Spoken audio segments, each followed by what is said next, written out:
Well, still on entrepreneurship, the Youth Center Engagement Group and Participatory Development Associates, in partnership with the Ghana Chamber of Young Entrepreneurs as well as the Association of Ghana Industries, have come up with the Ghana Youth Business Performance and Sustainability Index. Now, the study, which sampled 2,016 young enterprises from all 16 regions, showed that enterprises perform worst on the economic sub-pillar with a lack of access to finance and capital, high cost of inputs, and poor sales and profits, threatening the sustainability of youth-owned businesses. Well, the very second issue is that rural enterprises are the worst performers among all 16 regions, with Western North obtaining the highest average. Also, male-owned youth enterprises slightly perform better than their female-owned enterprises. These are startling revelations that this particular index reveals to us. And joining us in studio is Senior Lecturer at the Department of Economics at the Kwame Nkrumah University of Science and Technology, Dr. Prince Frimpong. We're so grateful, Doc, that you joined us. Of course, these are troubling issues that the index has raised to us, but help us understand the metrics by which you measured most of these enterprises. Oh, okay, thank you.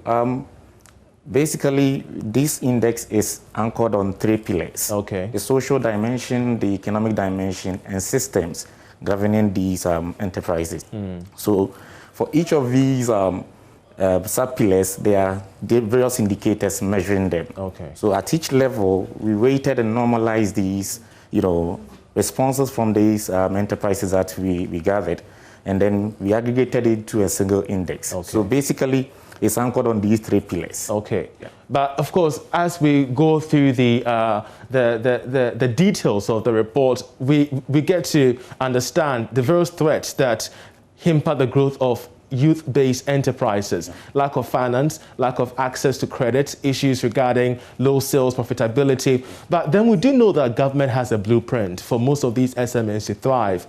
The stimulus package currently under the Youth Enterprise Agency is also, running over. Is it suggesting that most of these blueprints and these policies are not really reflecting the sustainability of youth-based enterprises? Okay, thank you. Like I said, these are the 3 broad dimensions, and it seems as though the economic bit seems to, drive the index a bit down. So we may not be in a position to say that the government policies and things are not working, because it's an average index that we developed.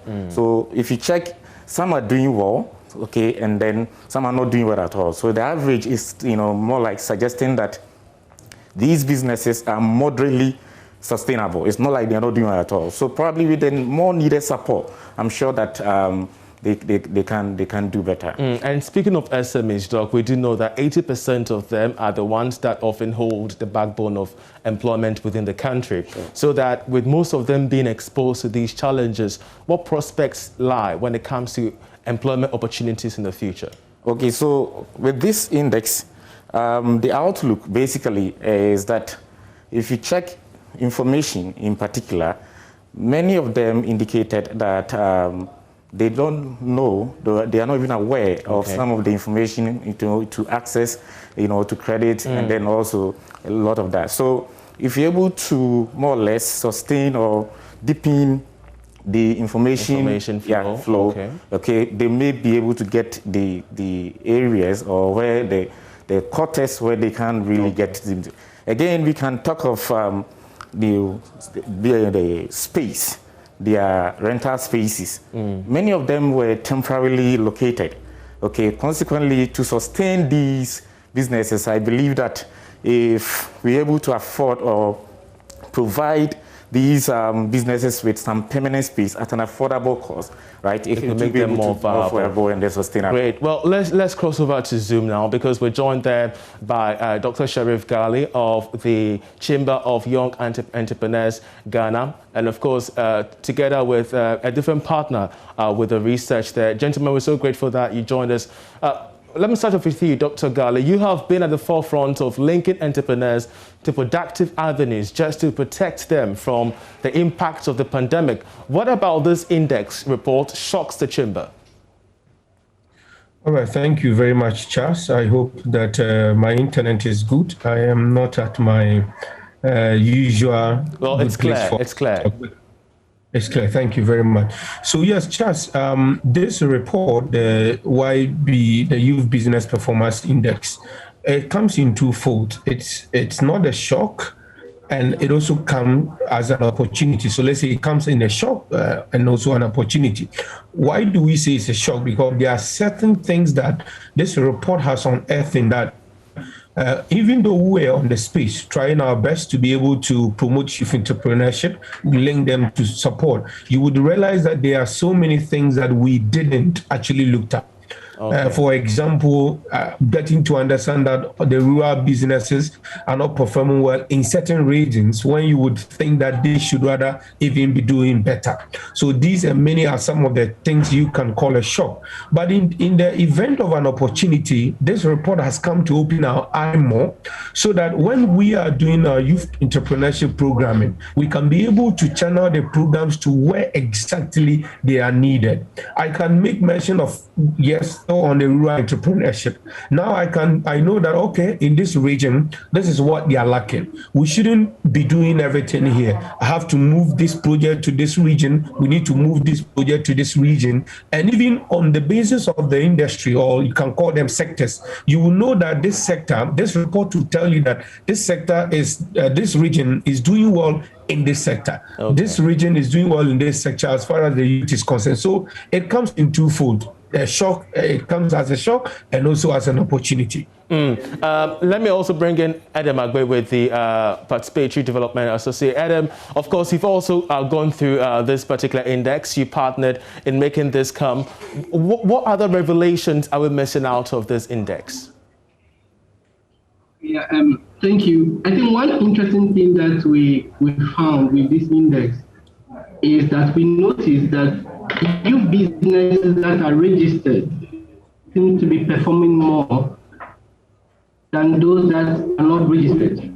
And so since majority of the young businesses that we're working with, led by young people, are found in the informal sector, it then tells us that we need to have measures to help youth-led businesses in the informal sector get registered. And that seems to be the minimum requirement needed for them to be able to participate in some of the opportunities that are available. So while there is a mindset perception that if I register, then I become liable to tax and the taxman will be after me, they are also missing out on opportunities as well. So that means that we need to see how youth-led businesses in the informal sector could be progressively registered. And we have to bring that to their level. So the business advisory centers and the district assemblies need to do more to bring these people on board. And also what is critical also is about the space for doing business. It is really true the case that there are a lot of digital jobs that are emerging that you find young people actually into it, and some of them also are using other virtual platforms. But young people that are going into manufacturing and production, they need space. But the cost of rental space, it's so expensive that it is actually becoming a barrier to young people to venture into manufacturing. And those that are able to venture into manufacturing in the rural setting are also struggling to connect with markets. And that is the barrier. So it's one of the things that we have to look at. And the support aspect also, it's more becoming a tool that when we are able to do it continuously, it will help us build a robust data system that will help the enterprise agencies, the NEIP and others to be able to do some data-driven planning, to look at how young businesses in the various regions across the country are performing and what kind of investment and support do they need to be able to perform well, to keep to their balance, because it is also obvious that they are the ones that can drive the future of jobs for the country. Great. So let's now talk about solutions. And just coming into the once again, Dr. Frimpong. So we have identified the index. We have identified the situation as at now. He's talking about so many issues, from access to finance to the rental of spaces. What solutions, therefore, can be best, linked to these challenges that most of these youth-based enterprises face? Okay, so we recommended basically that if there could be a way of providing more spaces, like my colleague just indicated, it's extremely expensive to rent, okay, for those who go into manufacturing and industry. So if, you know, there are support, the NBSSI, the MASLOC and things like that can provide office spaces for these young enterprises. Okay. Then, you know, it can go a long way of helping. Again, we mentioned the macroeconomic condition in the economy, because the cost of inputs, okay, are generally, you know, high, and of course it really affects these businesses. So if, you know, the enabling environment or the environment is quite stable macroeconomically, then of course we should be able to, you know, sustain these young businesses. Okay. And of course they form the future of this, you know, country. Dr. Frimpong, we're so grateful that you joined us. Also grateful to Adam Agbe as well as Dr. Sharif Ghali, who also joined us via Zoom on this index of the entrepreneurs and how they're faring in the sustainability of their ventures. You're still watching Marketplace. We're going for a short break. We'll be right back. Just stay.